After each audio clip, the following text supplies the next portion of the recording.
Damodara. Hare okay. So Hare ఇరు కృష్ణ మాతాజీ, ప్రణామం మాతాజీ. ప్రణామాలు మాతాజీ. సో మనం ఈ 28వ అధ్యాయం ఏదైతే ఉందో 4వ గ్రంథంలో, అది వచ్చేసి పురంజనుడు శ్రీ జన్మనెత్తుట అనేది. దాంట్లో 65 శ్లోకాలు ఉన్నాయని చెప్పుకున్నాము.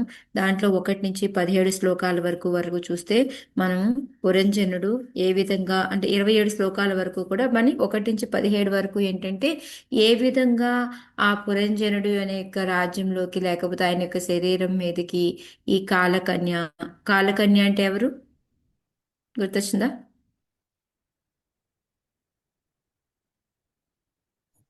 వృద్ధాప్య మాతాజీ. యా. కాలకన్య, ప్రజ్వర, ఆ, మళ్ళీ వచ్చేసి యవ్వన. యవ్వన అంటే మృత్యువు భయము అని కూడా చెప్పుకుంటాం అనమాట. మళ్ళీ వాళ్ళ యొక్క సైనికులు, వాళ్ళంటే జబ్బులు వ్యాధులు అనమాట. సో ఇవన్నీ కూడా ఎప్పుడైతే ఆయన దేహం మీదకి ఆయన రాజ్యం మీదకి దండెత్తుతాయో అప్పుడు ఏమవుతుంది అంటే ఆయనకి వీక్ అయిపోతాడు అనమాట. ప్రాణశక్తి వీక్ అయిపోతుంది. ఆయన కూడా వీక్ అయిపోవడం, అనేక రకాలైన రోగాలు అంటే విధంగా ఏంటంటే కళ్ళు కనపడకపోవడము, మన డైజెషన్ అవ్వకపోవడము, నడవలేకపోవడము, సో ఇలాంటివి అనేక రకాలైన వ్యాధులు వస్తూ ఉంటాయి అనమాట. సో అప్పుడు ఆయన ఎంతో యాంగ్జైటీగా ఫీల్ అయిపోతాడు. దాని నుంచి బయటపడాలి, ఎదిరించాలి అని అనుకుంటాడు, కానీ కూడా వాళ్ళ చేతిలో ఓడిపోతాడు అని చెప్పి చెప్పుకున్నాం అనమాట. సో ఆ తర్వాత ఏంటంటే ప్రజ్వర మొత్తం ఆ బాడీ అంతా కూడా ఆ, మనకి శివ జ్వర, విష్ణు జ్వర అని ఉంటాయి అని, ఆ విధంగా ఫైర్ అనేది వేడి అనేది వస్తుందన్నమాట. ఆ వేడి వచ్చేటప్పటికి ఆ లోపల ఉన్నవన్నీ మిగతావి అన్ని వృద్ధాప్యం వచ్చేటప్పటికే మిగతా ఉన్న వాళ్ళ భార్య పిల్లలు వీళ్ళందరూ కూడా సహకరించడం మానేసి ఎదురు తిరగడం మొదలు పెడతాయి. ఇంకా ఇప్పుడు ఏమంటే అందరూ అదో తలాదిక్కుగా వెళ్ళిపోయినట్టుగా అందరూ చల్లా చెదురైపోతారనమాట. చల్లా చెదురైపోతే ఆ అందరికన్నా కూడా ఎక్కువగా బాధపడేది ఎవరు అంటే మన ప్రాణవాయువు. ఎందుకంటే అది క్రాల్ లాగా సర్పం కాబట్టి అది పాక్కుంటూ రావాలి కాబట్టి అంత చాలా వేడిగా అయిపోతూ ఉంటుందన్నమాట. సో ఆ విధంగా ఉన్నప్పుడు ఆయన ఆలోచించడం మొదలు పెడతాడనమాట. అయ్యో నా రాజ్యం అంతా పోయింది, నేను నా వాళ్ళంతా చెల్లాచెదురైపోయారు అనేసి భార్య గురించి ఆలోచించడం మొదలు పెడతాడనమాట. నా భార్య అంటే 18 నుంచి మనకి 22 శ్లోకాల వరకు కూడా ఆ భార్య యొక్క గొప్పతనాన్ని, నాది మొత్తం మెయిన్ ప్రాబ్లం ఎక్కడ నాది అనుకోవడం మూలంగానే ఆయనకి వదిలి వెళ్ళాలని లేదు. వెళ్తూ కూడా మళ్ళీ అటాచ్మెంట్ వలన వాళ్ళందరినీ గుర్తు తెచ్చుకుంటూ ఉన్నాడు అనమాట. సో అందుకని నా భార్య నేను లేకుండా తినదు, నేను నా బుద్ధి సరిగ్గా లేకపోయినా నన్ను ఏమీ అనకుండా నన్ను కంట్రోల్ చేసుకుంటూ వచ్చింది నేను, ఆ, అలా అని చెప్పి మొత్తం భార్య గురించి అంతా కూడా ఆలోచిస్తాడనమాట. ఆ తర్వాత 22 నుంచి 27 వరకు కూడా ఆయన ఏ విధంగా అయితే ఇంకా ఆ భయ ఎప్పుడైతే ఎంటర్ అయిపోతుందో, మృత్యు ఎంటర్ అయిపోతుందో, ఇంకా ఆ బాడీలోంచి బయటికి రావాలని ఉండదు, కానీ కూడా బలవంతంగా లాక్కొని తీసుకొస్తారనమాట యవ్వన. సో ఎలా అయితే అప్పుడు బలవంతంగా తీసుకొని వస్తూ ఉన్నప్పుడు ఆయనతో పాటు ఆయన అనుచరులు వెంబడిస్తారు. ఆ అనుచరులు ఎవరు? ఎవరనుకున్నాం అనుచరులు? గుర్తు తెచ్చుకోండి. పాములు, ఒక తేళ్లు, అవి జంతువులు. అది తీస్తే మాతాజీ, అప్పుడు మనం అన్ని బతికున్నప్పుడు అన్ని చంపుకొని తింటాం కదా, అవన్నీ నెంబడి మాతాజీ. కాదు, అవి మనల్ని వెంబడించడు, అవి కాదు. అవి కోరికలు మాతాజీ, ఇస్తాయి. కోరికలు కోరికలు. కోరికలు ఇంకోటి కూడా ఉంది వెంబడించి, పాపపుణ్యం మాతాజీ. ప్రాణవాయువు, ప్రాణశక్తి. ఈ రెండు కూడా మన కోరికలు. ఆ రోజు చూపించాను కదా మీకు, ఒక పిక్చర్ చూపించాను, కోరికలు అనేవి ఎలా ఉంటాయి. అవన్నీ కూడా మనతో వస్తూ ఉంటాయి. మన ప్రాణవాయువు అది ఏదైతే ఉంటుందో అది కూడా మనల్ని వెంబడించుకుంటూ వచ్చేస్తుంది. ఎందుకంటే అక్కడ పని అయిపోయింది కదా, ఇంకా అక్కడ ఎందుకు ఉంటుంది. సో అందుకని అవి కూడా వస్తూ ఉంటాయి అనమాట. ఆ వస్తూ ఉన్నప్పుడు మనం ఎన్ని రకాల మాంసాలు తిన్నామో, మనం దేనికోసం, యజ్ఞాల కోసం కొంచెం ఏమైనా యానిమల్స్ని చంపినా అవన్నీ కూడా పొడుస్తూ ఉంటాయి అన్నమాట మనల్ని. ఎక్కడ దాకా మనల్ని మనం తీసుకెళ్ళి యమరాజు దగ్గరికి తీసుకెళ్ళి మనకి మళ్ళీ శిక్ష విధించే వరకు ఈ విధంగా జరుగుతూ ఉంటుంది. సో మనం యమరాజు దగ్గరికి వెళ్ళడం అనేది దేని మీద డిపెండ్ అయి ఉంటుంది, ఎంత టైం పడుతుంది అనేది ఎలా డిపెండ్ అయి ఉంటుందని చెప్పుకున్నాం.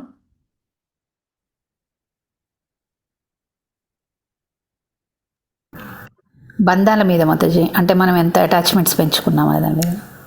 ఎంత మనం రాకుండా ఇంకా ఉంటామో మనల్ని వాళ్ళు బంధించి లాక్కెళ్తూ మనం వెనక్కి వెళ్తా ఉంటాం, మనం లాక్కెళ్తూ ఉంటారు. సో దాన్ని బట్టి మనం ఎంత టైం పడుతుంది అనేది మనకు దాని మీద ఆధారపడి ఉంటుంది అని సుభాషిణి మాత చెప్పినట్టు కరెక్ట్ అన్నమాట. సో ఆ తర్వాత ఏంటంటే ఆయన అంతా వెళ్ళడము పనిష్మెంట్ మన ఎన్నో రకాలైన జన్మలు ఎత్తుతాడు. ఆ తర్వాత ఏంటి అంటే అతను భార్య గురించి ఎక్కువ ఆలోచిస్తూ ఉన్నాడు కాబట్టి ఇప్పుడు మళ్ళీ స్త్రీ జన్మెత్తాడు అని చెప్పుకున్నాం అనమాట. సో 28 నుంచి 32 వరకు కూడా ఎలా అయితే ఆ పురంజన వదిలేసి వెళ్ళడము, ఆయన మళ్ళీ విదర్భ రాజుకి వైదర్భి కింద ఒక ఆడపిల్లగా పుట్టడం అనేది జరుగుతుంది. ఆ తర్వాత ఆయన్ని ఎవరిని పెళ్లి చేసుకుంటుంది? మలయధ్వజం మాలయధ్వజ. మాలయధ్వజ ఎవరు? గురువు గారు. గురువు గారు. సో మనకి ఎంచుకునే అవకాశం ఉందా లేదా గురువు గారిని? ఉంది మాతాజీ. అందుకనే అక్కడ మలయధ్వజని ఆ స్వయంవరంలో ఎంచుకోవడం అనేది జరుగుతుందన్నమాట. సో ఆ విధంగా ఆమె మలయధ్వజం చేసుకుంది. సో వాళ్ళకి ఎవరు పిల్లలు పుడతారు? ఒక కూతురు పుడుతుంది. ఆమె ఒక కూతురు. నేత్రంతో చెప్తారు. అదే ఉమ్, అని భక్తిని. కొడుకులు వచ్చేసి 7 అనుకుంటారు. అవును, 7 కొడుకులు. వాళ్ళెవరు? శ్రవణం, కీర్తనం, విష్ణు స్మరణం, ఆ, అవే సరే. ఉంటాయి. లాస్ట్ నవవిధ లో భక్తుల్లో 7. సత్యం ఆత్మ నివేదనం లేకుండా మిగతా అవన్నీ కూడాను 7 కొడుకులు పుడతారనమాట. సో ఆ విధంగా వాళ్ళు కొడుకులు పుట్టిన తర్వాత ఆ కొడుకులకి మళ్ళీ సంతానం కలుగుతారు. వాళ్ళు కలిగి వాళ్ళంతా కూడా ఒక మన్వంతరమే కాకుండా మొత్తం అంతా కూడా వేలుతూనే ఉన్నారు అని చెప్పుకున్నారు. సో వాళ్ళ కొడుకులు అంటే ఎవరు అనుకున్నాం మనం?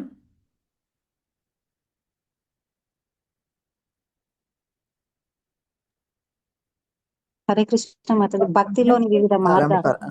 ఎస్ మాతాజీ, మనం చెప్పుకున్నాము ఎలా అయితే మనము శ్రవణం అనేక రకాలుగా చేయడము, అనేక రకాలైన అర్చనలు, ఒక్కొక్క దేవతను మనం అంటే ఈ విష్ణు తత్వాల్లోనే ఒక్కొక్క రూపాన్ని మళ్ళీ ఒక్కొక్క రసముతోటి మనం ఏదైతే 5 రకాలు ఉన్నాయో మనకి శాంత దాస్య సఖ్య అలాగా, సో వాటితో మనం పూజ చేయడం. సో ఈ విధంగా అనేక రకాలుగా ఉంటాయి ఏదైతే ఉందో అవన్నీ కూడా వాళ్ళు. తర్వాత ఏంటి అంటే ఎప్పుడైనా ఈ భక్తిలో మనం ఏదైనా చేసామంటే దాని విలువ అనేది తగ్గదనమాట. అది ఎప్పుడూ కూడా అలా కంటిన్యూ అవుతూనే ఉంటుంది. అందుకనే వాళ్ళు ఈ మన్వంతరమే కాకుండా ఇంకా ఇంకా పాలిస్తూనే ఉన్నారు అని చెప్పేసి కూడా మనకి చెప్తూ ఉన్నారు. ఎందుకంటే గురువు చెప్పిన జ్ఞానం అనేది ఏం పోదు కదా, అదేమి ఇదైపోదు కదా. సో ఆ విధంగా మనం చెప్పుకున్నాం అనమాట. అదే కూతురు ఎవరిని చేసుకుంది? హరే కృష్ణ మాతాజీ, ఆకాశమాముని మాతాజీ. అగస్త్యముని అంటే ఎవరు? మనసు మాతాజీ, కంట్రోల్డ్ మనసు. ఎస్. ఎప్పుడైతే ఈ భక్తి కంట్రోల్డ్ మనస్సు కలిసి ఉన్నాయో ఏమవుతుంది? అప్పుడు ఏం పిల్లలు పుడతారు?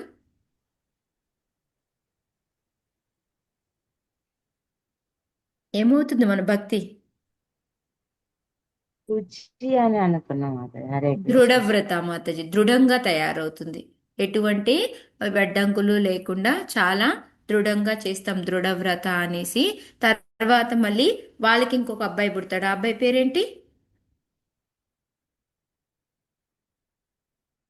దృఢచ్యుత ఒకళ్ళు, తర్వాత ఇద్మవాహ అని పుడతారనమాట. ఇద్మవాహ అంటే ఏంటంటే మనం శాస్త్రపరంగా మనము భక్తి చేసుకుంటూ పోవడము అనేది కూడా మనం చెప్పుకున్నాము. సో ఆ విధంగా కూతురు యొక్క సంసారం గురించి, కొడుకు దాని గురించి కూడా మనకి చెప్పారనమాట. అక్కడ వరకు కూడా మనకి 32 శ్లోకాల వరకు అవుతుంది. తర్వాత 33 నుంచి 42 శ్లోకాల్లో ఏమిటంటే మలయధ్వజ వచ్చేసి ఇంకా మొత్తాన్ని వారి రాజ్యాన్ని అంతా కూడాను కొడుకులకు అప్పచెప్పేసి ఆయన అరణ్యం వెళ్తాడు అనమాట. సో దాని అర్థం ఏమనుకున్నాము?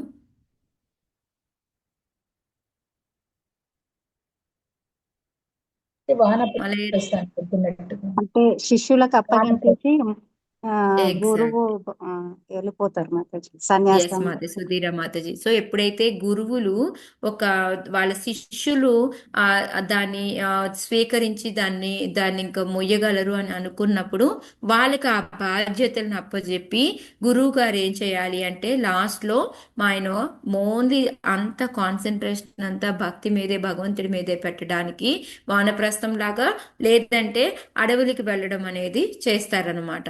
మరి దానికి వైదర్భి ఎందుకు ఫాలో అయింది? చక్కగా ఎంజాయ్ చేయొచ్చు శిష్యురాలుగా కదా, వైదర్భి ఎందుకు ఫాలో అయింది? శిష్యురాలుగా వెళ్ళారు గురువుని మాతాజీ. సేవ అంటే యా, చేయడానికి ఎందుకంటే శిష్యులను. గురువు గారు వెళ్ళేటప్పుడు కొంతమంది శిష్యులు కూడా ఫాలో అవుతారు. ఆయన వద్దనే చెప్తారు, నాకు ఎటువంటి కంఫర్ట్ వద్దని, కానీ ఆయనకి సేవ చెయ్యడం కోసం ఆయన్ని ఫాలో అవుతారు. అలాగే వైదర్భి కూడా వెళ్తుందన్నమాట.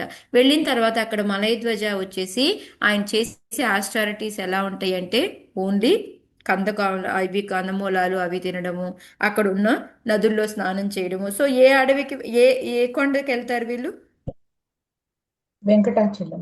Yeah, Venkatachalam. Yeah, correct. So ఆ తర్వాత అక్కడికి వెళ్ళిన తర్వాత ఆయన ఎప్పుడైతే ఇలా భక్తి చేయడం మొదలు పెట్టాడో అంటే స్నానాలు చేయడము, కందమూలాలే తినడము, భక్తిలోనే ఉండడం మూలంగా ఆయన ఏమైనాయి, దేని నుంచి బయటపడ్డాడు ఆయన? కర్మల దేని నుంచి నుంచి బయట కర్మల నుంచి. ద్వంద్వాల నుంచి బయటపడతాడు. Okay okay. యా, అదే కదా ద్వంద్వాలు చెప్పుకున్నాం కదా, జయము అపజయము సీత ఉష్ణాలు ఇట్లా ఏమీ లేకుండా ఆయన ద్వంద్వాలన్నిటి నుంచి కూడా బయటపడిపోయి ఆయన మైండ్ ఫిక్స్డ్ గా భగవంతుడి మీదే పెట్టుకొని ఉంటాడనమాట. సో అప్పుడు ఏముంటుంది, మనం ఏమనుకున్నాము, ఆ రుచి కూడా కాస్త రతి ఆసక్తి రతి కింద కూడా మారిపోయి చివరికి ఆయన హయ్యెస్ట్ స్టేజ్కి వెళ్తాడు అనేసి. సో చివరికి ఆయనకి ఎటువంటి జ్ఞానం దొరికింది అంటే మనకి ఆత్మ దేహానికి భగవంతుడికి, సో వీటన్నిటికీ ఉన్న సంబంధం ఏంటి, తేడా ఏంటి అనేది ఆ జ్ఞానం అంతా కూడా వచ్చింది. డైరెక్ట్గా భగవంతుడే స్వయంగా ఆయనకి ఆ జ్ఞానాన్ని కూడా ఇస్తాడనమాట. చైత్య గురు రూపంలో ఆయనకి భగవంతుడు జ్ఞానాన్ని ఇస్తాడంటే భగవంతుని డైరెక్ట్గా చూడడము, చూసి ఆయన ఆ స్థానువులాగా అలాగే దేహాన్ని వదిలేయడము అనేది జరుగుతుందనమాట. అప్పటి వరకు కూడా ఈ వైదర్భి ఏంటంటే మాట్లాడకుండా గురువు గారికి సేవ చేస్తూనే ఉందన్నమాట. సో ఎప్పుడైతే మనకి 43 నుంచి 50 శ్లోకాల్లో ఏంటంటే ఆమె ఆ విధంగా చక్కగా ఆయనకి ఎటువంటి అంటే ఇక్కడి నుంచి మనకి ఈ 7 శ్లోకాల్లో ఏంటంటే శిష్యులు అవలంబించాల్సిన విషయాలన్నీ కూడా మనం చెప్పుకున్నాం అనమాట. ఎవరైనా చెప్తారా, ఏమైనా గుర్తొచ్చాయా మీకు? శిష్యులు ఏమేం చెయ్యాలి మనం? గురువు గారు చెప్పింది ఆచరించకపోతే మాతాజీ ఇక బ్రతికున్నా చనిపోయినట్టు అని చెప్పారు మాతాజీ. హరే ఓకే, కృష్ణ. అది ఓకే. ఇంకా మనం ఏమేం ఫాలో అవ్వాలి?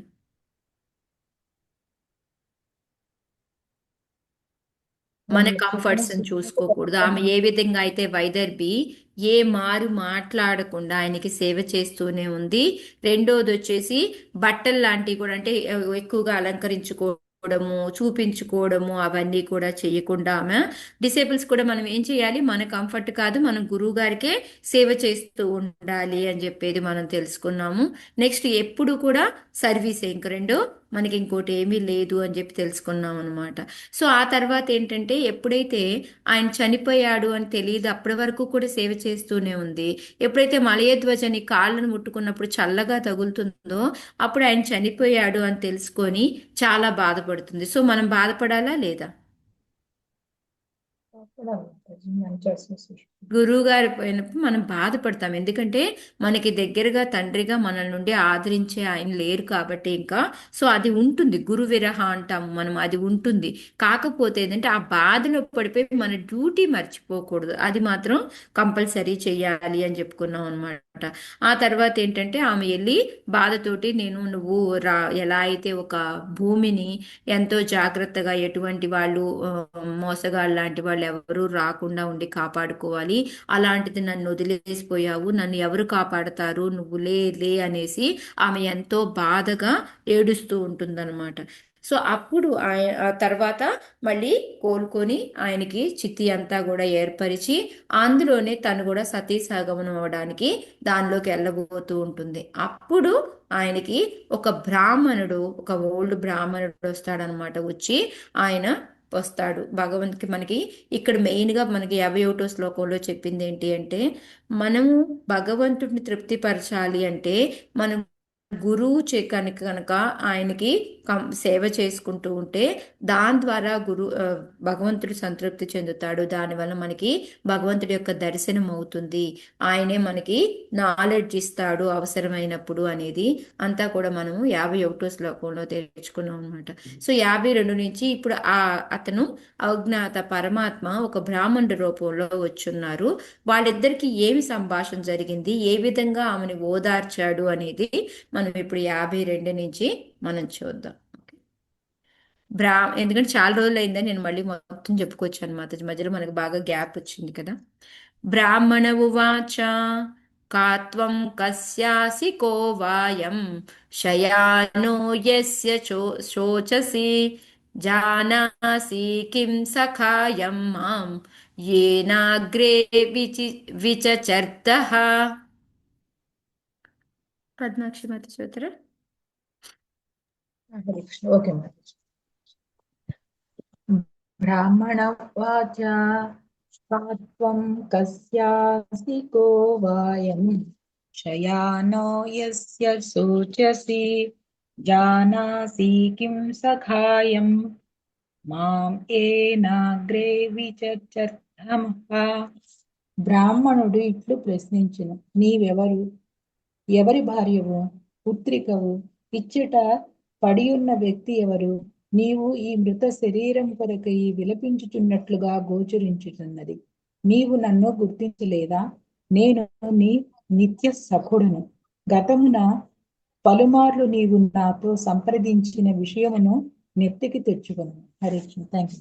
హరే కృష్ణ. సో ఇక్కడ ఫస్ట్ ఆయన వచ్చిన వెంటనే ఏమడిగాడు, నీవెవరివి, ఎవరి భార్యవు, పుత్రికవు. మన మామూలుగా కదా ఎవరైనా చూసిన వెంటనే.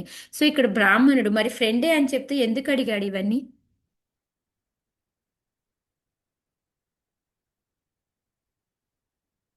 నీ ఫ్రెండ్ని అని అడిగి మళ్ళీ ఎందుకు ఇవన్నీ అడిగాడు?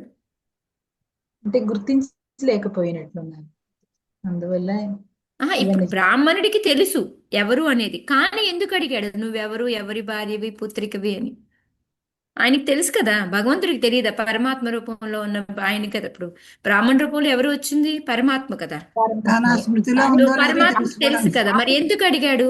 తన స్మృతిలో ఉందో లేదో తెలుసుకోవడానికి, గుర్తుపడడానికి. ఎగ్జాక్ట్లీ. అంటే మనకి జ్ఞానం ఎలా ఉంది అనేది తెలుసుకోవాలి. ఇప్పుడు మనం వెళ్ళామనుకోండి, నీ బాధ ఏంటి, నీకు ఎందుకు ఇలా వచ్చింది ఏంటి అని తెలుసుకుంటే కదా వాళ్ళని ఎలా ఓదార్చాలో మనకు అర్థమయ్యేది. అంతే కదా. అంటే ఏ స్టేటస్లో ఉన్నాం మనం, ఎంతవరకు ఇప్పుడు ఆ బాధని మనం ఎంతవరకు స్వీకరించాము, ఏ విధంగా బాధపడుతున్నాము తెలుసుకుంటే వాళ్ళ రూట్లోనే వెళ్ళి వాళ్ళని ఓదార్చడం అనేది జరుగుతుంది కదా. అందుకని అసలు ఈమె ఎలా ఉంది, ఏం ఆన్సర్ చెప్తుంది దీనికి, దాన్ని బట్టి ఈయన కౌన్సిలింగ్ చేయాలి అనుకుంటున్నాడు అనమాట. అందుకోసమని ఏ స్టేజ్లో ఉందో తెలుసుకోవడం ఆయనకి తెలుసు, బట్ కానీ మామూలుగా ఏ రూపంలో చెప్తుందో చూద్దాము అనేసి ఆయన అడుగుతున్నాడు అనమాట. సో నువ్వెవరివి, ఎవరి భార్యవి, పుత్రికవు, ఇక్కడ నీ పక్కన పడున్న వ్యక్తి ఎవరు అనేసి, ఎందుకు అంతలాగో ఏడుస్తున్నావు, ఆ శరీరం కోసం ఎందుకు అంతలా విలపిస్తున్నావు అనేసి మళ్ళీ చెప్తున్నాడు అనమాట. ఒకవేళ ఏమన్నా ఇప్పుడు చూడండి, తొందరగా ఎవరైనా కొత్త మనిషి అంటే ఆన్సర్ చెప్తారా? ఆన్సరు చెప్పరు కదా. అందుకని మళ్ళీ చెప్తున్నాడు, నువ్వు నన్ను గుర్తించలేదా, నేను నీకు నిత్య సఖుడు, నేను మన ఇద్దరం కలిసి ఎన్నో విషయాలు చర్చించుకొని ఉన్నాం. ఎప్పుడు చర్చించుకున్నారంటారు ఇవన్నీ?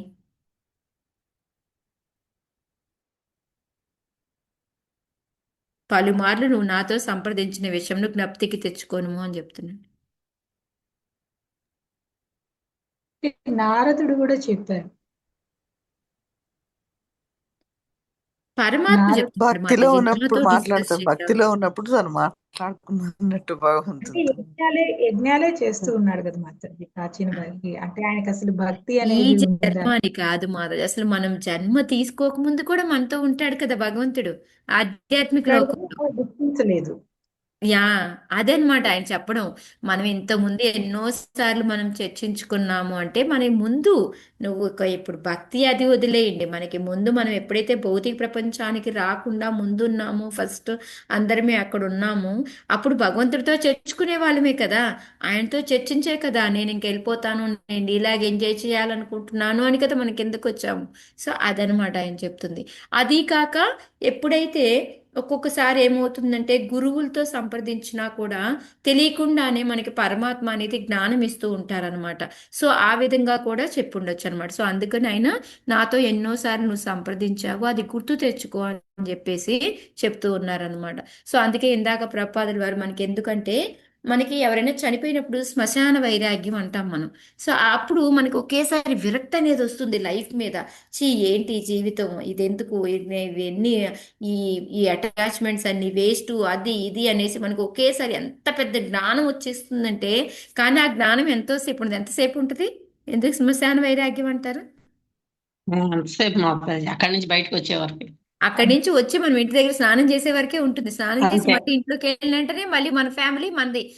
ఆ శ్మశానం అనేది మళ్ళీ మన దాకా రాదు అనేది ఉంటుందన్నమాట. సో అందుకని ఇక్కడ ఏంటంటే ప్రపాదుల వారు మనకి చెప్తున్నారు, మనకి ఆ టైంలో మనకి కొంచెం ఏంటంటే వైరాగ్యంలో ఉంటాం అనమాట. సో అందుకని ఏంటంటే ఈ పరమాత్మ ఏంటంటే అప్పుడప్పుడు మాట్లాడుతూ ఉంటారనమాట. అది ఇక్కడ చెప్తూ ఉన్నారు. సో ఆ పరమాత్మ ఎలా అంటే ఒక చైత్య గురువు లాగా లోపల నుంచే మనతో మాట్లాడుతూ ఉంటారు. లేదా బయట ఏంటంటే ఒక శిక్షా గురువులా కానీ దీక్షా గురువులా కానీ మన చెంత చేరి మనకి నాలెడ్జ్ అనేది ఇస్తూ ఉంటాడు అని చెప్పేసి మనకి ఫస్ట్ పారాగ్రాఫ్ లో చెప్తూ ఉన్నారు. సో అందుకని ఆధ్యాత్మిక గురువు కానీ మన లోపల ఉన్న పరమాత్మ కానీ పెద్దగా డిఫరెన్స్ ఉండదు. అంటే మనం రెండు ఒకటిగా మనం భావించి మనం అందుకే పూజ ఎలాగ గురువు గారిని భగవంతుడితో సమానంగానే మనం పూజ చేస్తాము. కానీ గురువు గారు అనుకోరు నేను భగవంతుడితో సమానము అని. ఆయన ఎప్పుడు కూడా నేను ఆయన యొక్క ప్రతినిధిని అని అనుకుంటారనమాట. సో అందుకనే ఇక్కడ ఆయన చెప్తుంది ఏంటంటే మన ఇద్దరం ఇంతకు ముందు మనం డిస్కస్ చేసుకొని ఉన్నాము అని చెప్పేది దానివల్ల అనమాట. ఎందుకంటే ఆ గురువు ద్వారా నేను నీతో మాట్లాడాను అని కూడా ఆయన చెప్తుంది, మనం తీసుకోవచ్చు. సో మనకి ఒక విశుద్ధ భక్తుడిగా మన కర్తవ్యం ఏంటి అంటే మనం ఒక గురువుని ఎంచుకోవడము, ఆ గురువుతో ఆయన చెప్పిందంతా కూడాను చెప్పినట్టుగా ఫాలో అవడము, లేకపోతే మన హృదయంలో ఉన్న పరమాత్మతోటి సంప్రదించడం అనేది మన ముఖ్యమైన కర్తవ్యం. సో ఆ పరమాత్మ సంప్రదించడం అనేది డైరెక్ట్ గా జరగకపోయినా మనం గురువు సేవ చేస్తే ఆయన ఇండైరెక్ట్ గా అయినా వచ్చి మనకి నాలెడ్జ్ ఇస్తారు అనేది మనకి ఈ స్టోరీ ద్వారా మనం తెలుసుకున్నాం అనమాట. సో ఆ తర్వాత నెక్స్ట్ పారాగ్రాఫ్ లో ఏంటి అంటే ఆయన అడిగాడు నువ్వెవరువి ఏంటి అని అడిగాడు. సో ఎప్పుడైతే ఆమె నేను మామూలుగా స్టోరీ ప్రకారంగా అయితే నా భర్త అని చెప్తుంది, లేకపోతే ఎవరు మన మన మన మన ఆన్సర్ లాగైతే మనం ఏం చెప్పాలి? గురువు నా గురువు గారు అని చెప్పాలి, అంతే కదా. సో అప్పుడు అదనమాట ఇక్కడ ఆమె చెబితే గురుదేవుడు అని అందనుకోండి, అప్పుడు ఆ అభావం ఏమి చేయవాలో తెలియ కలవరపడి వెంటనే ఏం చేయాలో ఆమెకి తెలియలేదు. గురువు గారు అయితే అయిపోతే నేనేం చేయాలి అనేది అర్థం కాలేదు కాబట్టి ఇప్పుడు అందుకని ఆమె అంత బాధలో ఉంటే గురువు గారి బదులు ఇక్కడ ఒక బ్రాహ్మణ్, ఎందుకు ఆయన బ్రాహ్మణ రూపంలో వచ్చి డైరెక్ట్ గా పరమాత్మ రూపంలో అంటే ఆమెకి ఇంకా అంత అర్హత రాలేదు రావచ్చు కదా ఎదురుగా దేవుడు. భగవంతుడు దర్శనం ఇచ్చేంత యా అర్హత మనం చెప్పుకున్నాం పోయిన 51లో. కరెక్ట్. ఎప్పుడైతే మనం చాలా ప్యూర్ అయిపోతామో అప్పుడే మనకి పరమాత్మ డైరెక్ట్ గా ముఖాముఖి వస్తారు. లేకపోతే ఇలాగే ఒక బ్రాహ్మణుడో వేరే ఏదో ఒక రూపంలోనో మనకి తగులుతూ ఉంటారు అని చెప్పేసి మనకి చెప్తున్నారు. సో ఈ పారాగ్రాఫ్ అంతలో కూడా మనకి చెప్తుంది ఏంటంటే గురు ఆజ్ఞని, శ్రద్ధావంతుడిని శిష్యుడు చేయాల్సిన పని ఏంటి అంటే గురువు యొక్క ఆజ్ఞని మనం తూచా తప్పకుండా ఫాలో అవ్వాలి అని చెప్తూ ఉన్నారనమాట. అప్పుడు ఏంటంటే మనకి భక్తిలత గురు కృష్ణ ప్రసాదేపాయ భక్తిలతా బీజ, మనలో ఆటోమేటిక్గా భక్తి అనేది పెరుగుతూ ఉంటుంది అని చెప్తున్నారనమాట. లేకపోతే ఇంకోటి ఏంటంటే మనకు మార్నింగ్ మంగళారతినప్పుడు యస్య ప్రసాదాత్ భగవత్ ప్రసాదు అనేసి మనం గురువుని తృప్తిపరిచాము అంటే మనకి అప్రయత్నంగానే మనకి కృష్ణుడు కూడా తృప్తిపరిచి ఆయన మనకి కావలసినప్పుడు మనకి జ్ఞానాన్ని అందిస్తే తేషాం సత్వయుక్తానం ఉంది కదా, ఆ విధంగా మనకి కావాల్సినప్పుడు ఆయన మనకి జ్ఞానాన్ని ఇస్తారు అని చెప్పేసి చెప్తూ ఉన్నారు అనమాట. అందుకే మనకి పరమాత్మ ఎప్పుడు కూడా మనకి నిత్య మిత్రుడు అనమాట, మనతో పాటే ఉంటాడు. ఎందుకు మనతో పాటే ఉంటాడు చెప్పండి పాపం? మనకి హెచ్చరిస్తుంటారు ఎప్పుడెప్పుడు ఆయన వైపు చూస్తామా, ఆయన దగ్గర తీసుకుపోవాలా తండ్రి కదా. ఎందుకంటే ఎంతో కరుణామయుడు ఆయన, ఏదో ఒక విధంగా మనకి హెల్ప్ చేయాలి అని ఈ విధంగా ఆయన వస్తూ ఉంటాడు అనమాట. అందుకని ఎప్పటి నుంచి మనం కలిసి ఉన్నాము అంటే అగ్రి అంటే సృష్టికి పూర్వం, ఎందుకంటే ఆధ్యాత్మిక లోపంలో మనం అందరం కలిసి ఉన్నాము. ఆ తర్వాత మనం వచ్చి కిందకి వెళ్తే మనతో పాటు ఆయన కూడా వస్తూ ఉన్నాడు, మనతో పాటు ట్రావెల్ చేస్తూ ఉన్నాడు. ఎందుకంటే ఏదో ఒక టైంలో నా అవసరం వచ్చి నా వైపు చూస్తే నేను రెడీగా ఉండాలి కదా అనేసి. ఒక ఫ్రెండ్ అంతే కదా, ఎప్పుడు అవసరం వస్తుందా అని ఎప్పుడు ఎలాగ అటెంటివ్గా రెడీగా ఉంటారో ఆ విధంగా అన్నమాట మనతో పాటు ట్రావెల్ చేస్తూ ఉంటారనమాట పరమాత్మ రూపంలో భగవంతుడు. సో ఇక్కడ ఏంటంటే ఆయన బ్రాహ్మణుడి రూపంలో పరమాత్మ వచ్చి కుశల ప్రశ్నలు అడిగి నేను నీ ఫ్రెండ్ని, నువ్వు అన్నీ చెప్పుకోవచ్చు అని చెప్పి చెప్తూ ఉన్నారనమాట. సో నెక్స్ట్ ఏం జరిగిందో చూద్దాం. अपि स्मरसि चात्मानम् अविज्ञाता सखं सखे हित्वा मां पदमन्विच्छन् भौमभोगरतो गतः. హరే కృష్ణ మాతాజీ చదవండి చదవనా? చదవండి చదవండి. అపి స్మరసి చాత్మానం అవిజ్ఞాత సఖం సఖే హిత్వా మాం పదన్విచ్చన్ భౌమ భోగరతో గతః. శ్రీల ప్రభుపాద్కి జై. మిత్రమా, నీకు నన్ను వెంటనే బ్రాహ్మణుడు పలుకసాగాను. మిత్రమా, నీవు నన్ను వెంటనే మాతాజీ కొంచెం పై గుర్తుపట్టకపోయినను పూర్వము నీకు ఒక సన్నిహిత మిత్రుడు ఉన్న సంగతి నీకు గుర్తున్నదా? దురదృష్టవశాత్తు నీవు నా సాంగత్యమును విడిచి ఈ భౌతిక జగత్తు యొక్క భోక్త స్థానమును గ్రహించితివి. థ్యాంక్ యూ మాతాజీ. Hare Krishna. Okay, Hare Krishna, thank you. So ఇక్కడ మనకేం చెప్తున్నారు, ఓకే నువ్వు అసలు నన్ను గుర్తుపట్టావా లేదా అని అడుగుతూ ఉన్నారు. మన ఇద్దరివి బాగా సన్నిహితంగా చాలా క్లోజ్ ఫ్రెండ్స్మి, అది గుర్తొస్తుందా నీకు? అది ఎందుకు నీకు గుర్తు రావట్లేదు అనే దానికి కూడా మళ్ళీ ఆయనే ఆన్సర్ చెప్తున్నాడు అనమాట. ఏంటంటే దురదృష్టవశాత్తు ఏమైంది, నువ్వు నా సాంగత్యాన్ని విడిచి ఈ భౌతిక జగత్ అంటే ఇప్పుడు దేని గురించి మాట్లాడుతున్నట్టు ఆయన? మన ఇద్దరు ఎక్కడ సన్నిహిత ఫ్రెండ్స్ అని మాట్లాడుతున్నట్టు? ఆధ్యాత్మిక లోకంలో.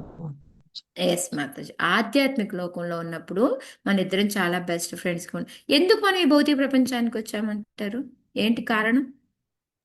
భోగించాలని మాతాజీ. ఆయన యా, ఆయన పొందే సుఖాలన్నీ చూసి ఆ భౌతిక వాంఛతో మెయిన్గా మనం కూడా ఇచ్ఛాద్వేష. మనకి ఈ శ్లోక భగవద్గీతలు 7.27లో ఇచ్ఛాద్వేష సముత్తేన ద్వంద్వ మోహేన భారత సర్వభూతాని సమ్మోహం సర్గే యాంతి పరంతప.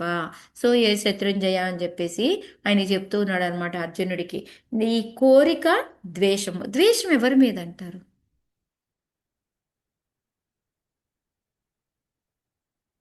ద్వేషం ఎవరి మీద? కోరిక అర్థమైంది, మనం అనుభవించాలి, ఎంజాయ్ చేయాలి. ద్వేషం ఎవరి మీద?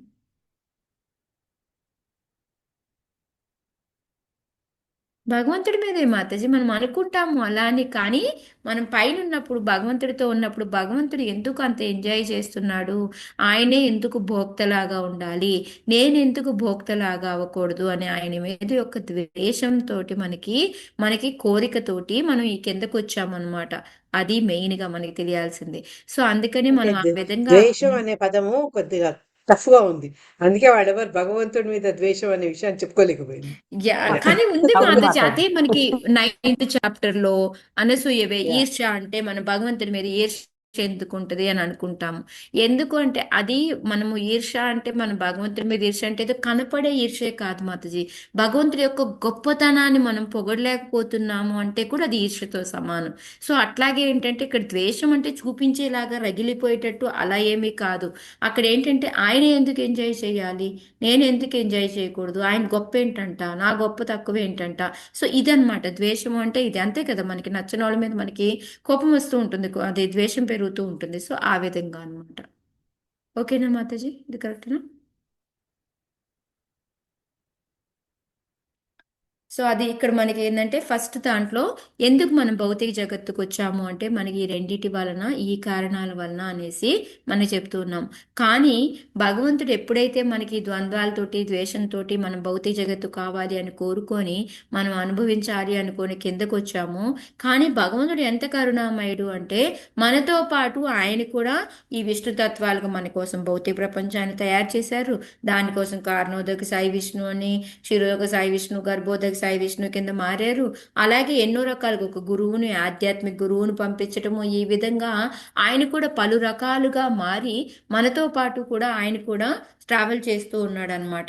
ఇంకా ఏం చెప్తుందంటే ఎలా అయితే సూర్యకిరణాలు మనం లెక్క పెట్టలేమో అలాగే మనం జీవులం కూడా అన్ని రకాలుగా మనం ఉన్నాము అని చెప్పేసి, మనందరివి ఎవరి యొక్క స్వరూపం అంటే భగవంతుడి యొక్క తటస్థ శక్తి స్వరూపమే అని చెప్పేసి చెప్తూ ఉన్నారనమాట. సో మనలో ఈ భావం ఎందుకంటే ఇందాక మాతాజీ అన్నట్టు భోగవాంఛ మీది ఇచ్ఛా ద్వేష వీటి వల్లనే మనము ఈ విధంగా ఈ జన్మ తీసుకొని భౌతిక ప్రపంచానికి వచ్చాము అని చెప్పేసి చెప్తూ ఉన్నారనమాట. సో రెండో పారాగ్రాఫ్ లో ఏంటి అంటే ఏదైతే మన సహజ స్థితి ఉందో, మన సహజ స్థితి ఏంటిది మంది? జీవేర స్వరూపాయ జీవైన స్వరూపాయ కృష్ణ. మనం ఎప్పుడు సేవా భావంతో మనం దాసులవి భగవంతుడి సేవ చేయాలి.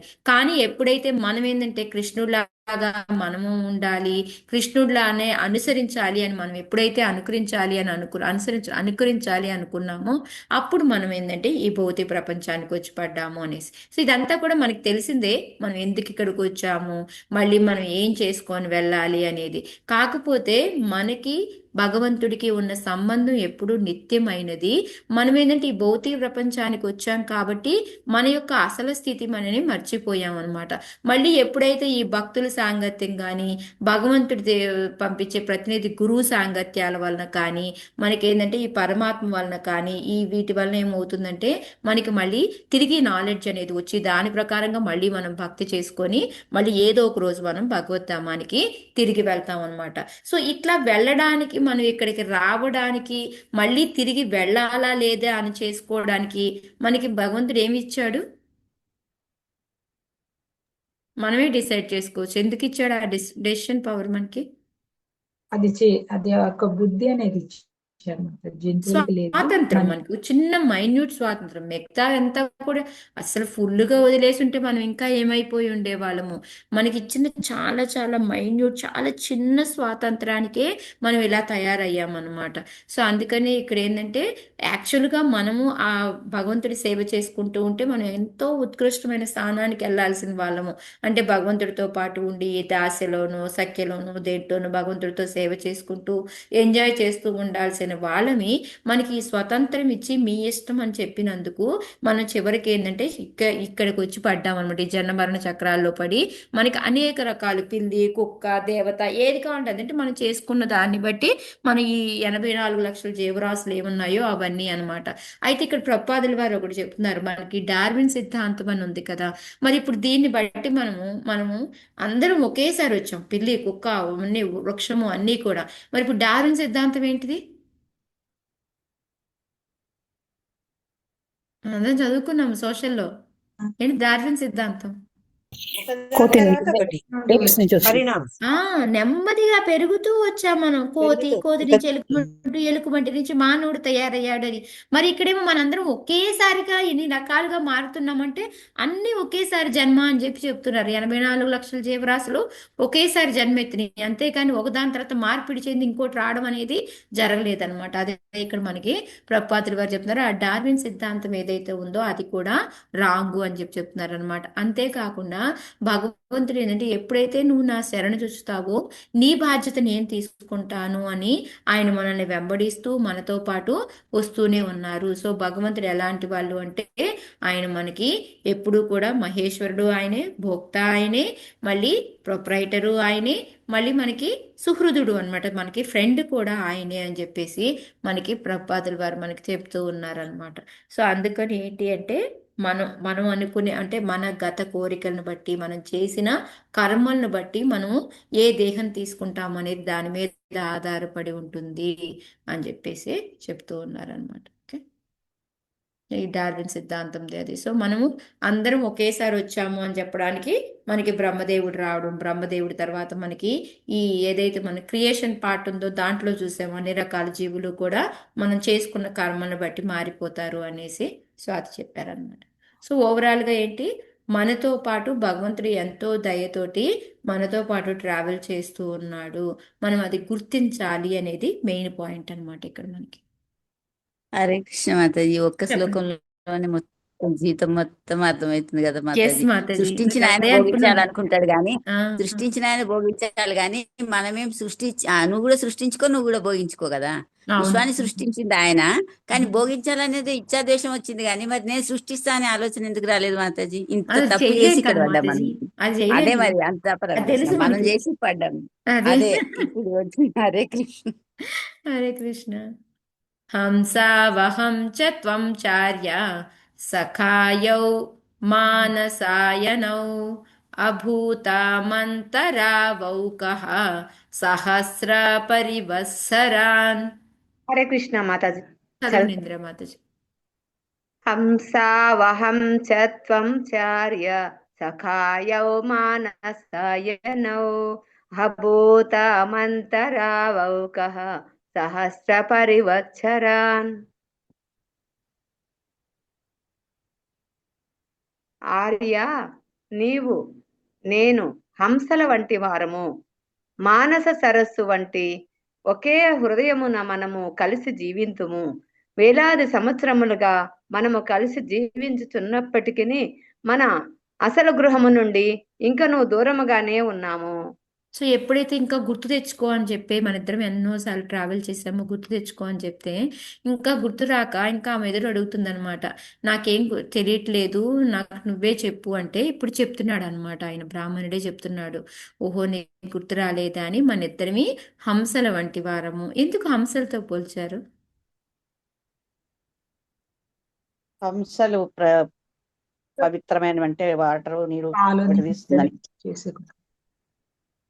పాలు నీళ్లు కలుపుకుంటే ఏం తీసుకుంటది? ఓన్లీ పాలే తీసుకుంటాం. పాలనే పాలే తీసుకుంటుంది, మంచి తీసుకుంటుంది. అంటే చెడుల్లో కూడా మంచి మంచినే తీసుకుంటుంది. మంచి చెడు ఉంటే ఓన్లీ మంచే చేస్తుంది, చెడుని దగ్గరికి రానివ్వదు అనమాట. సో అందుకని మనం ఆధ్యాత్మిక లోకంలో ఉన్నప్పుడు ఎలా ఉండేవాళ్ళం, చాలా ప్యూర్ కదా.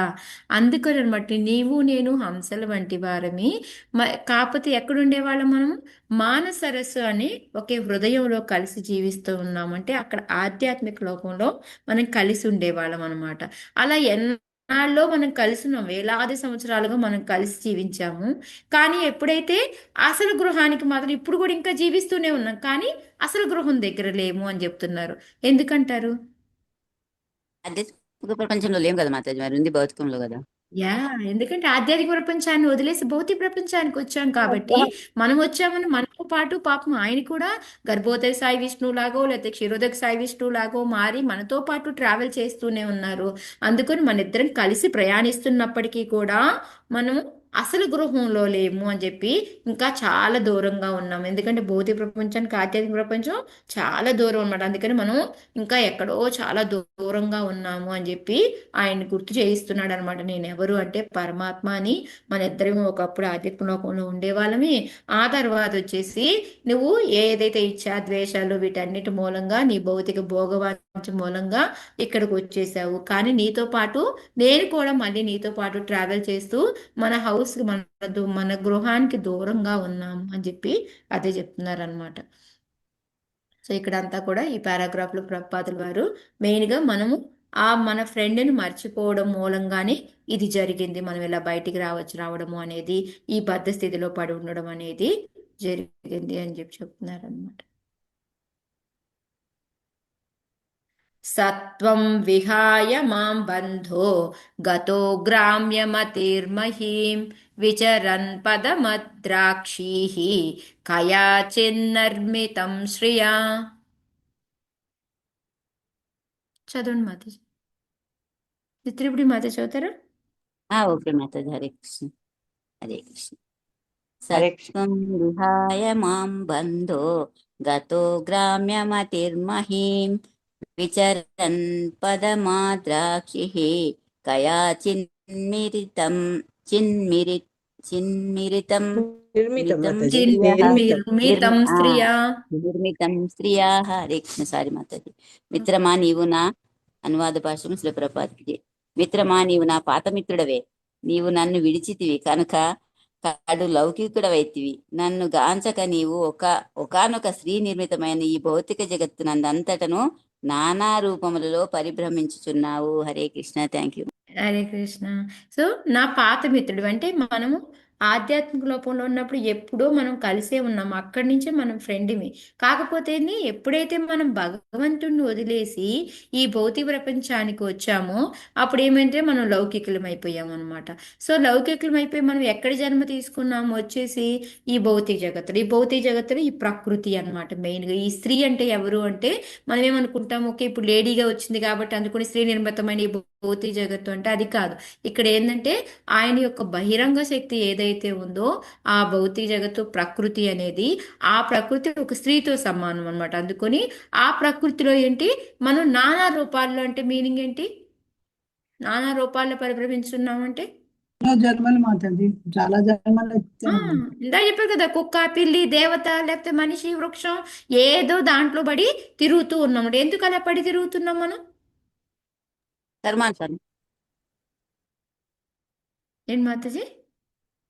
తిరగడానికి కారణం కర్మలే కదా మాతాజీ, కోరికలు కర్మలే కదా. ఏ మాతాజీ కరెక్టే, మన కోరికలు, మన కర్మ, మనం చేసుకున్న వాటిని బట్టి మనకి ఈ దీంట్లో పడి తిరుగుతూ ఉంటాం. సో దాన్ని బట్టి మనకి జన్మ అనేది వస్తూ ఉందన్నమాట.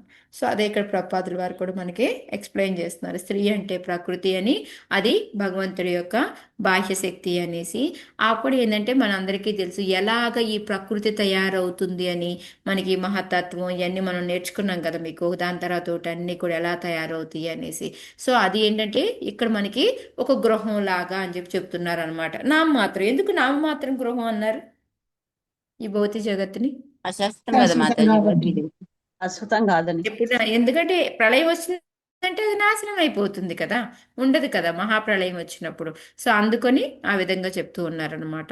ఇంకా ఏంటంటే మనం రకరకాలైన ఇళ్ళు ఏర్పరచుకుంటాం. ఇది నామమాత్ర గృహం. మళ్ళీ దాంట్లో మళ్ళీ మనకి మనం మనిషి జన్మెత్తితే ఒక రకమైన ఇల్లు, కుక్క జన్మెత్తితే ఒక రకమైన ఇల్లు, ఈ విధంగా అనమాట. సో అందుకని మనం ఏంటంటే ఒక్కొక్కసారి నీచలోకాలకి వెళ్తాము, ఒక్కొక్కసారి ఊర్ధ్వలోకాలకి వెళ్తుంటాము. సో ఏ విధంగా మన కోరికలను బట్టి, మన కర్మలను బట్టి మనము ఈ భౌతిక విషయం అంతా కూడాను మనం ప్రయాణం చేస్తూ ఉంటాము అని చెప్తూ ఉన్నారనమాట. అయితే ప్రభుపాదుల వారు మనకి ఇక్కడ అదే మనకి చైతన్య చరితామృతంలో వస్తుంది కదా, బ్రహ్మాండ భ్రమతే కోన భాగ్యవాన్ జీవ గురుకృష్ణ ప్రసాదే పాయ భక్తి లతా బీజ అని. ఎప్పుడైతే మనము ఇలా పరిభ్రమిస్తూ ఉన్నాము, మన మిత్రుణ్ణి అంటే మనం అక్కడ పరమాత్మనే కలవాలని కదా మనం చెప్పాను కదా, గురువుని కలిసినా కూడా మనం అదృష్టవంతులం అయిపోయి మనకి భక్తి అనేది మొదలవుతుందన్నమాట. సో ఆ విధంగా మళ్ళీ మనం తిరిగి ఆధ్యాత్మిక లోపానికి వెళ్ళగలుగుతాము అనేసి ఇక్కడ మన ప్రపాదుల వారు ఇదంతా కూడా ఇది మనం మెయిన్గా ఈ ఇంద్రియ భోగంత వారిన మనం ఇలా బయటకు వచ్చాము. మళ్ళీ మనం ఎప్పుడైతే ఒక గురువుని సంపత్కరిస్తాము, గురువు చెప్పింది మనం వింటాము, ఆ విధంగా మళ్ళీ మనకి పరమాత్మ రూపంలో ఆయన మనకి జ్ఞానాన్ని ఇచ్చి దాని ద్వారా మళ్ళీ మనం తిరిగి వెళ్ళి భగవంతుడితో కలగలుగుతాము. లేకపోతే అప్పటి వరకు కూడా ఇక్కడే మనం ఈ భౌతిక ప్రపంచంలోనే చిక్కుకొని తిరుగుతూ ఉంటాము అని చెప్పేసి చెప్తున్నారనమాట. సో మనకి ఎందుకు ప్రాబ్లం వస్తుంది, దాని నుంచి వచ్చే సొల్యూషన్ రెండు కూడా ప్రపాదుల వారు మనకి దీంట్లో క్లియర్ చేశారనమాట. ఓకే. పంచారామం నవద్వారం ఏకపాలం త్రికోష్ఠకం షట్కులం పంచ విపణం పంచ ప్రకృతి స్త్రీధవం. హరే కృష్ణ. చదవండి వైకుంఠ. హరే కృష్ణ మాతాజీ.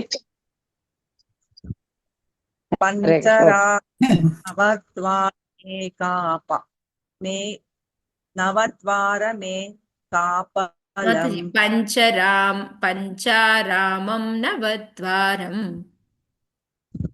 పంచారామం నవద్వారం కాపలం ఏకపాలం త్రికోష్ఠకం ఏకపాలం త్రికోష్టకం షట్కులం పంచ విపాణం విపణం పంచ ప్రకృతి స్త్రీధవం.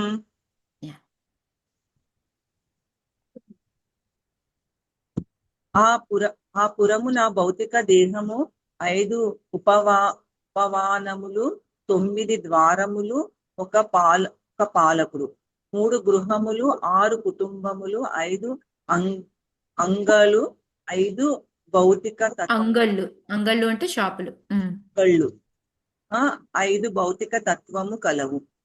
ఇంటి యజమానురాలు ఒక స్త్రీ కూడా అందుకు కలదు. హరే కృష్ణ. ఇదంతా కూడా మీకు ఫస్ట్ చాప్టర్ లో ఏవైతే మనం చదువుకున్నామో అదంతా కూడా మళ్ళీ ఇప్పుడు వస్తుంది అనమాట. సో ఈ భౌతిక దేహం అనేది ఎలా ఉంటుంది అనేది చెప్తున్నారు అనమాట. 5 ఉపవనాలు. సో ఇవన్నీ కూడా మీకు ముందు ముందు శ్లోకాలు వస్తాయి, బట్ కానీ నేను ఇక్కడ ఎక్స్ప్లెయిన్ చేసేస్తాను మీకు. 5 ఉపవనాలు అనమాట. 5 ఉపవనాలు అంటే మన ఇంద్రియార్థాలు అంటాం కదా, రూప గంధ ఇవి ఉన్నాయి చూడండి, అవన్నమాట. నెక్స్ట్ 9 ద్వారాలు అంటే మన అందరికి తెలుసు, 2 కళ్ళు 2 చెవులు, ఈ 2 ముక్కు రంధ్రాలు, నోరు, మనకి వెనక ముందు యానస్, మనకి ఏమంటారు మనకి జననేంద్రియాలు, జననేంద్రియము. సో ఇవన్నీ కూడా మనకి ఈ 9 రకాలైన రంధ్రాలు అనమాట. సో ఇది నెక్స్ట్ ఒక పాలకుడు అంటే మన ప్రాణశక్తి అనమాట. నెక్స్ట్ 3 గృహాలు. యాక్చువల్గా ఏంటంటే ఇక్కడ మనకి 3 గృహాల కింద యాక్చువల్గా మనకి 5 పంచభూతాలు అనేది, కానీ ఇక్కడ వీళ్ళు ఏం చెప్తున్నారంటే దాంట్లో మెయిన్వి 3. అది ఏంటంటే నీరు, అగ్ని, మళ్ళీ వచ్చేసి భూమి సరే, భూమి, జలము, అగ్ని, జలం, ఈ 3. ఓకే, ఎర్త్ వాటర్ ఫైర్ మాత్రం ఈజీగా చెప్పాలంటే. ఓకే, సో ఇంగ్లీష్ అలవాటు అయిపోతే ఒక ప్రాబ్లం అయిపోతుంది. సో ఈ 3 గృహాలు, మిగతా ఇవి 2 ఎందుకు వాడలేదు అని అంటే అవి ఏంటంటే అంత ప్రైమరీ కాదనమాట, అందుకని ఈ 3టిని వాడారనమాట.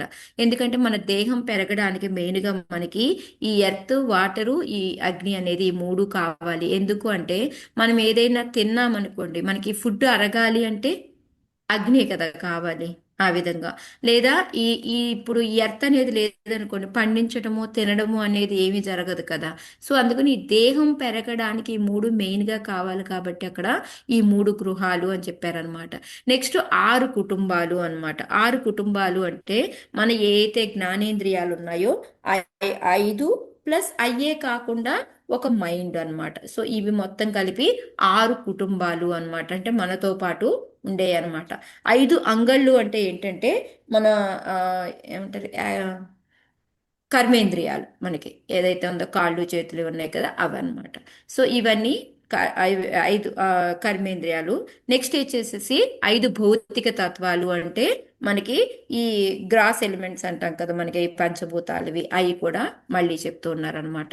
అలా కాకుండా ఇంకా ఇంటి యజమానురాలు కూడా ఉంది. అంటే ఆ ఇంటి యజమానురాలు కింద ఎవరు అంటే మనకి బుద్ధి అనమాట. సో ఈ విధంగా మనం అందులో ఒక జీవి, మనం ఏదైతే ఒక సోల్ అనేది దానిలోకి ఎంటర్ అవుతూ ఉందంటే ఆ భౌతిక దేహంలో ఏమేమి ఉంటాయి, ఇదంతా కూడా మనం ఎక్కడ నేర్చుకున్నాము? రేవతి గోపి మాతాజీ మీకు అంతా కూడా ఆ పురంజన ఎప్పుడైతే ఎత్తుక్కుంటూ వెళ్ళాడో ఇవన్నీ కూడా చెప్పుకున్నాం కదా, అప్పుడు ఇదంతా వచ్చిందనమాట మనకి.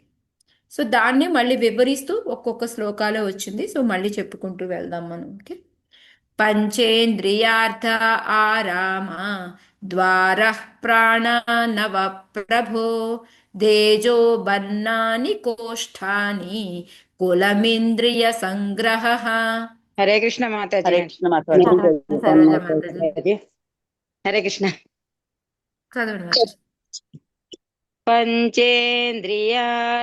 పంచేంద్రియార్థవారామ ధార ప్రాణనవ ప్రభో తేజో బధ్నాని కోష్ఠాని కులమింద్రియ సంగ్రహ. మిత్రమా 5 ఉపవనములు, పంచేంద్రియార్థములు, పాలకుడు, నవద్వారముల ద్వారా ప్రయాణించు ప్రాణవాయువు, 3 గృహములు, ప్రధాన తత్వములైన అగ్ని, జలము, భూమి,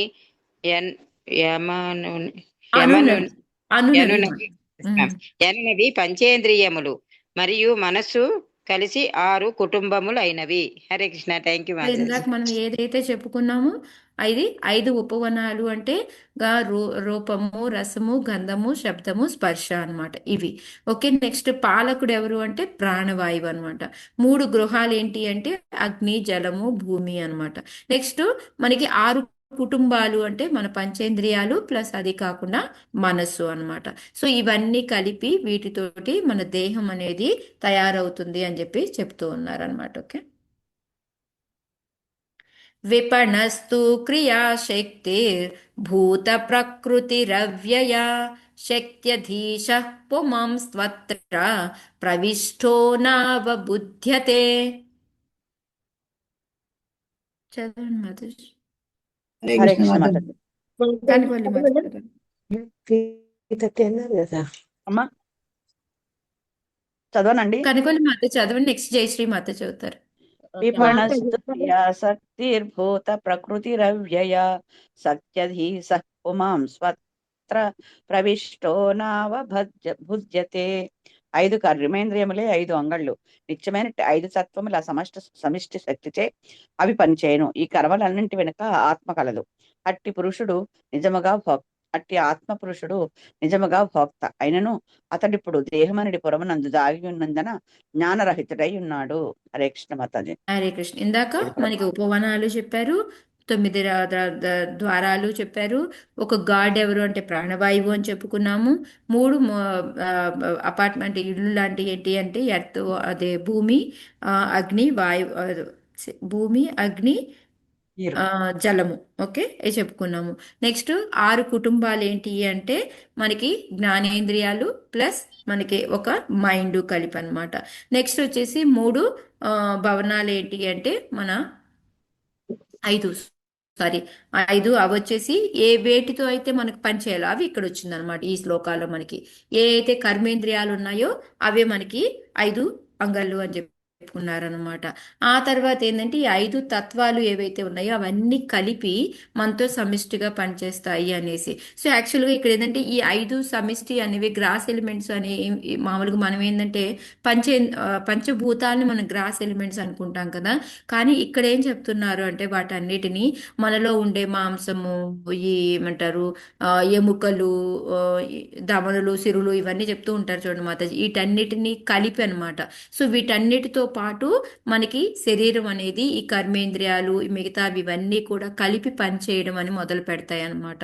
సో ఆ లోపల ఆత్మ ఉంటుంది. ఆ ఆత్మే మనం పురుషుడిమి అనుకొని మనమే నిజమైన భోక్త అనుకుంటున్నాం. దానికి కారణం ఏంటి అంటే మనకి జ్ఞానరహితులై ఉండడం మూలంగా ఈ దేహాన్నే మనం అసలైంది అనుకొని మనం దీంతో పాటు భగవంతుని మర్చిపోవడం అనేది జరిగింది అని చెప్పి చెప్తున్నారు. అయితే దీనికి కొంచెం ప్రపాదుల వారు చాలా పెద్ద పర్పోర్ట్ రాశారు. దీనికి సారాంశం ఏంటి అంటే మనం ఏంటంటే భగవంతుడిని పూర్తిగా మనకు అవిజ్ఞాత ఎవరైతే ఉన్నారో భగవంతుడు మన లోపల పరమాత్మ రూపంలో ఉన్నాడో అది ఏంటంటే ఈ ప్రకృతితోటి మోహం చెంది మనం కంప్లీట్గా మర్చిపోయాం. దానికి కారణం అజ్ఞానం అని చెప్పి చెప్తున్నారు అనమాట. సో మనలో దేహాత్మ భావన ఎంత ఎక్కువగా ఉంది అంటే ఇంక మనం పూర్తిగా భగవంతుడిని మర్చిపోయాం అనమాట. సో ఇంకా మనము ఏంటంటే ఇప్పుడు ఈ జీవుడు ఏంటంటే ఈ అగ్ని, జలము, ఈ ధాన్యం వల్లనే జీవిస్తాడు. అందుకని భూమి అనమాట. మనకి ఈ 3 కలయిక చేతనే దేహం పోషించబడుతుంది కాబట్టి అందుకని ఆ 3 మనకి వాడారు అని చెప్తున్నారు. సో మిగతా తత్వాలు అంటే ఏంటి అంటే ఈ మాంసం, ఎముకలు, రక్తము ఇవన్నీ కూడా చెప్తూ ఉన్నారు అనమాట. ఎందుకు వీటిని వాడారు అంటే ఇక్కడ ప్రపాదుల వారు చెప్తున్నారు మనం రకరకాలైన ఫుడ్లు తింటాం కదా, విపరీతమైన ఫుడ్లు. ఏదో ఒక లెక్చర్లో విన్నాను, మనం నిజంగా రకరకాల ఈ ఫుడ్లు అన్నీ ఏ విధంగా తింటామో వాటన్నిటినీ కనుక ఒక ప్లేట్లో పెడితే ఎలా ఉంటుంది మాతాజీ? 1 రోజు 2 రోజులు అయిపోయిన తర్వాత మనం తినే రకరకాల ఫుడ్లు అన్ని అక్కడే పెట్టాం. వాసన, కంపు మనం దగ్గర ఉండలేము. అలాంటిది మనం అన్ని రకాలు మనం ఒకదాని తర్వాత ఒకటి వేస్తూ ఉంటే దాన్ని అంతటినీ కూడా భగవంతుడు చూడండి మన కూడా అగ్ని రూపములో ఉండి దాన్ని అరిగించేస్తాడనమాట. అరిగించి ఘన పదార్థాన్ని అంతా కూడా మలం కింద పంపిస్తే మిగతా అదంతా కూడా సగం ద్రవంగా ఉందంతా కూడా మాంసం కింద మారుతూ ఉంటుంది. మిగతా నీరంతా దేని కింద మారుతుంది? మూత్రం కింద మారుతూ ఉంటుంది అనమాట. సో ఈ విధంగా ఏంటంటే మనలో ఉన్న అగ్ని ఈ లోపల మనం తిన్న ఫుడ్ అంతటినీ కూడా మూడుగా విభజించి మనకి పంపిస్తూ ఉంటుందన్నమాట. అదే చెప్తూ ఉన్నారు ఇక్కడ. ఇవన్నీ కూడా ఈ ఏదైతే మనము ఈ ప్రధాన తత్వాలు అని చెప్పుకుంటున్నాము, ఇవన్నీ కూడా ఏంటంటే ఇవి అని చెప్పి ప్రభుపాదులు వారు చెప్తున్నారు. నిజంగా భగవంతుడు చూడండి ఎంత కరుణామయుడు. కాకపోతే మనం తిన్నదాన్ని కుళ్ళిపోయి కుసించిపోయి వాసన వచ్చేదాన్ని కూడా మనకి ఎంత ఈజీగా డైజెషన్ చేయాలి అంటే మనకి ఎంత మిత్రుడిగా ఉండి ఎంత హెల్ప్ చేస్తున్నాడు అనేది ఈ చిన్న ఎగ్జాంపుల్తో తెలుసుకోగలము అని ప్రభుపాదులు వారు ఎక్స్ప్లెయిన్ చేస్తూ ఉన్నారనమాట. నెక్స్ట్ మళ్ళీ మనకి ఈ ప్రకృతి పురుషం చేవ ఈ శ్లోకం చెప్పి దేని చెప్తారనమాట. మనకి జీవులు భౌతిక ప్రకృతి రెండు కూడా ఎప్పటి నుంచో వచ్చినాయి. ఎందుకంటే భగవంతుడి యొక్క శక్తులే అనమాట ఇవి. కాకపోతే ఏంటంటే మనము ఈ భౌతిక ప్రకృతి అనేది భౌతిక గుణాలతో అటాచ్ అయిపోయి దాని ద్వారా దాంట్లో మనం ఉండి మన యొక్క నిజమైన దాన్ని కూడా మనం మర్చిపోయి ఈ త్రిగుణ ఫలితాల వలన మనం భగవంతుడిని మర్చిపోయి మన యొక్క వేరే వేరే పనులు చేయడం అనేది మొదలు పెడుతున్నాము అనేసి ఎక్స్ప్లెనేషన్ ఇచ్చారనమాట ప్రభుపాదుల వారు. ఓకే, నెక్స్ట్ ఈరోజు 59 చెప్పారు. తంస్మిస్త్వం రామయా సృష్టో రమమాణో శ్రుతస్మృతి తస్సంగాదిదృశీం ప్రాప్తో దశాం పాపీయసీం ప్రభో. జై హరే శ్రీమద్. హరే కృష్ణ. తస్మిన్ స్వం రామయా స్పృష్టో రమమాణో శ్రుతస్మృతిః తత్సంగాదిదృశీం ప్రాప్తో దశాం పాపీయసీం ప్రభో. సఖ అట్టి దేహమున నీవు లౌకిక కోరికలన్నిటి స్త్రీతో పాటుగా ప్రవేశించినప్పుడు ఇంద్రభోగమునందు అమితానురక్తుడు అగుదు. ఈ కారణం చేతనే నీవు నీ ఆధ్యాత్మిక జీవితమును మరచితివి. భౌతిక భావనల కారణమునే నీకు నానా విధములకు కష్టములు కలుగుతున్నవి. హరే ఇక్కడ కృష్ణ. థ్యాంక్ ఆ యూ. స్త్రీ అంటే ఏంటి అంటే బుద్ధి. మన బుద్ధితోటే మనకి కోరికలు అనేవి మొదలవుతాయి కదా. అందుకని అలాంటి దేహంలోకి నువ్వు లౌకిక కోరికలు అంటే స్త్రీతో పాటుగా ప్రవేశించడం అంటే బుద్ధితో పాటు మనం కూడా అంటే ఆత్మ కూడా కోరికలతో పాటు ఎంటర్ అయిపోతుంది అనమాట. సో ఇంకా అలా ఎంటర్ అయిపోయినప్పుడు ఏంటంటే మనకున్న కోరికలన్నిటి తీర్చుకోవాలి అనుకుంటాం కదా. అందుకని ఇంకా ఇంకా ఇంకా ఆ ఇంద్రియ భోగం లేదా మనం ఇంకా అనురక్తి అనేది చూపిస్తూ ఉంటాం అనమాట. సో అందువలన నీకు ఈ భౌతిక ఆధ్యాత్మిక ప్రపంచం అనే దాన్ని పూర్తిగా మర్చిపోయావు. ఇప్పుడు చూడండి, మనం ఈ పార్టీలని పిల్లలతోటి మనం ఇలా కార్యక్రమాల్లో ఉన్నాం అనుకోండి, కొన్ని రోజులకి ఏమవుతుంది, మనం భక్తి అనేది మర్చిపోతామా లేదా? మనం అదేమంటే బిజీ, దీంట్లోనే బిజీ, మాకు టైమే దొరకట్లేదు అని చెప్తూ ఉంటారనమాట. సో చిన్న చిన్నగా మనకు తెలియకుండానే ఎప్పుడు మనం బయటకు వచ్చాము, మనం ఎంత చక్కగా ఈ క్లాసులు చెప్పుకునే వాళ్ళము, ఇవన్నీ పోయి ఒకసారి ఇండియా వెళ్ళామంటే మన పరిస్థితి గందరగోళం అయిపోతుంది. సో అట్లా ఏంటంటే మనకి తెలియకుండానే మనం ఆధ్యాత్మిక జీవితాన్ని చిన్న చిన్నగా మర్చిపోతున్నాము అని చెప్పేసి మనకి చెప్తూ అది సకుడు ఎవరైతే ఉన్నారో బ్రాహ్మణుడు ఆమెకి చెప్తూ ఉన్నారనమాట. సో అందుకని ఈ భౌతిక భావనల కారణంగానే నువ్వు ఈ రకాలైన కష్టం, ఎందుకు నువ్వు ఇంతగా బాధపడి ఎందుకు ఇంత ఏ కష్టాలు అనేవి ఎందుకు వస్తున్నాయి అంటే దీని వల్లనే అని చెప్పేసి చెప్తూ ఉన్నారనమాట. సో ఈ విధంగా మనకి ఎంతవరకు ఆయన 59 శ్లోకాల్లో ఏంటంటే మనం ఈ కష్టాలు పడుతుంది దేని వల్ల? భగవంతుడి వలన, మన కర్మల వలనే. మనం ఏవైతే కర్మల ద్వారా మనము ఈ పాపాలు చేస్తూ ఉంటాము వాటి యొక్క ఫలితం మూలంగానే మనం ఇక్కడ మనం తిరుగుతూ తచ్చాడుతూ ఉన్నాము అని చెప్పేసి. అందుకే ఇక్కడ పురంజనుడు స్త్రీ జన్మ తీసుకున్నాడు, ఇక్కడ వైదర్భిగా వచ్చాడు అంటే అదేదో పుణ్యం చేసుకోవడం మూలంగా కాదు, అది కూడా నీ యొక్క పాప కర్మ ఫలం వల్లనే నువ్వు ఇందులోకి ఎంటర్ అయ్యావు అనేసి ఇక్కడ మనకి ప్రభుపాదులు వారు చెప్తున్నారనమాట. మరి స్త్రీ జన్మ మంచిదే కదా మాతాజీ, ఎందుకు అది పాప ఫలం అని చెప్తున్నారు అని అంటే దానికి ప్రభుపాదులు వారు చెప్తున్నారు. ఎందుకు అంటే మనకి అటాచ్మెంట్స్ అనేవి ఎక్కువ ఉంటాయి. అందువల్ల ఏంటంటే మనల్ని ఒక శూద్రులు వాళ్ళలాగే చిన్నదాని కింద చూస్తూ ఉంటారనమాట. కాకపోతే మనం భక్తిలో ఉన్నప్పుడు మనకి ఆ డిఫరెన్స్ ఏమీ ఉండదు. మామూలుగా ఉన్నప్పుడు సంగతి ఇది ప్రపాదన మనకి చాలాసార్లు రేవతి గోపి మాతాజీ కూడా స్త్రీని తక్కువగా చేసి మాట్లాడుతున్నారు అనేసి దాన్ని ఇంకోలాగా అర్థం చేసుకోవద్దు. అది ఏంటంటే మనం ఆలోచించే శక్తి, మన డెసిషన్ తీసుకునే పవరు, మనకి అటాచ్మెంట్ ఇవన్నీ కూడా ఎక్కువ ఉంటాయి. దాని మూలంగా మనది లోయర్ గ్రేడు అని చెప్తున్నారు, అంతే తప్ప ఇంకోలాగా అర్థం చేసుకోవద్దని మనకి మాత చాలాసార్లు చెప్పారనమాట. అందుకే ఏంటంటే మనము ఆ బుద్ధి అనేది మనలో నశించిపోయి దాని మూలంగా మనం పనులు చేయడం, మనకి వేరే వేరే ఇంకా నీచ నీచ జన్మలు అనేది రావడం అనేది జరుగుతూ ఉంటుంది అనేసి మనకి ప్రపాదులు వారు చెప్తున్నారు. సో ఇక్కడితో నేను ఏం చేస్తాను, 60 నుంచి రేపు 65 6 శ్లోకాలు రేపు ఫినిష్ చేసుకుందాం. హరే కృష్ణ. ఎవరికైనా ఏమైనా సందేహాలు ఉన్నాయా?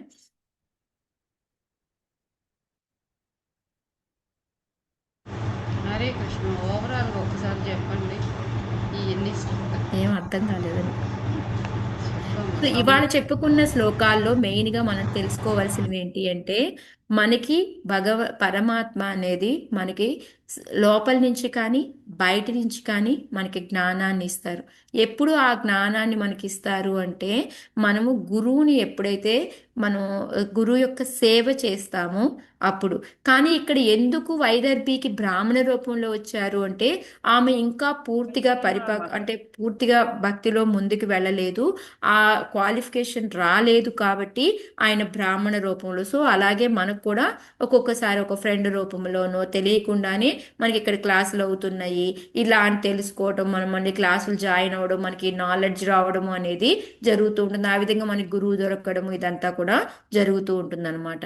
సో ఇప్పుడు ఆ అవజ్ఞాత వచ్చి ఏ విధంగా ఆమెని కన్సోల్ చేశాడు అంటే, ఫస్ట్ నువ్వెవరివి, ఆమె యొక్క మానసిక స్థితి ఎలా ఉంది అని తెలుసుకోవడానికి, నువ్వెవరివి, ఎవరి పుత్రుడివి, ఎవరి భార్యవి, నువ్వు ఎందుకు ఇంత దుఃఖిస్తున్నావు, ఏమైంది, నువ్వు నన్ను గుర్తుపట్టావా, నేను నీ యొక్క సఖుడు, నేను మన ఇద్దరం కలిసి ఎన్నోగా మనం ప్రయాణించుకుంటూ మనం వచ్చాము అని చెప్పేసి చెప్తున్నారు. అయితే నువ్వు నన్ను వదిలేసావు, నన్ను మర్చిపోయావు అని చెప్పేసి గుర్తు తెచ్చుకో అని చెప్తూ ఉంటే ఆమె అడుగుతుంది అనమాట, నాకు గుర్తు రావట్లేదు, నువ్వే చెప్పు అని చెప్పేసి.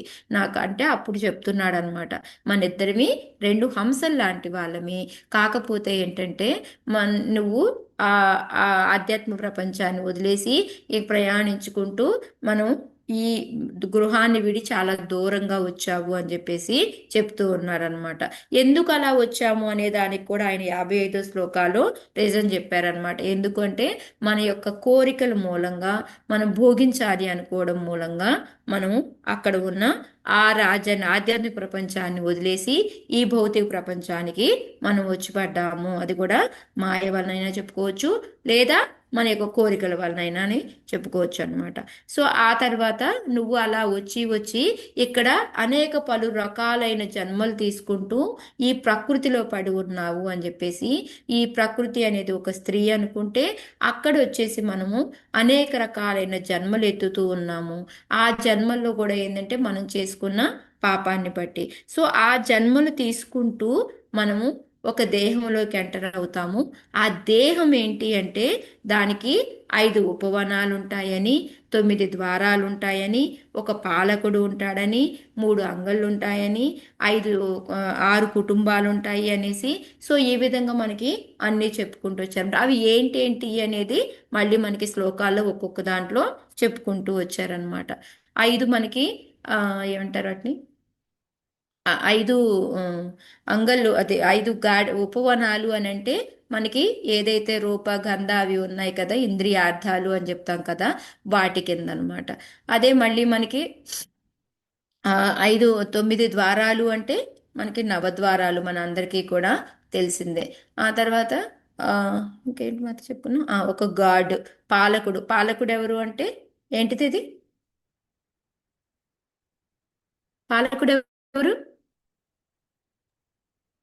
ప్రాణవాయువు. ప్రాణశక్తి మాత. 3 గృహాలు ఏంటి, అగ్ని, భూమి, నీరు. నీరు. ఎస్ మాతాజీ. 6 కుటుంబాలు ఏంటి, పంచేంద్రియాలు, మనసు. కరెక్ట్ మాతాజీ. 5 అంగళ్ళు, కర్మేంద్రియాలు మాతాజీ. ఎస్ కర్మేంద్రియాలు మాతాజీ. కర్మేంద్రియాలు. 5 భౌతిక తత్వాలు అంటే రక్తము, మాంసము ఇవి ఉన్నాయి కదా, ఇవన్నీ అన్నమాట. మనకి ఎముకలు మిగతావన్నీ ఉంటాయి కదా, వీటన్నిటిని మనకి 5 భౌతిక తత్వాలు అని చెప్పి చెప్తారనమాట. సో మళ్ళీ ఓ స్త్రీ అంటే ఎవరు?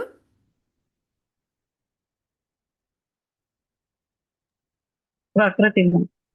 ప్రకృతి మనస్సు మాతాజీ. మనస్సు. కాదు, బుద్ధి బుద్ధి బుద్ధి. బుద్ధి బుద్ధి మాతాజీ. బుద్ధి యా.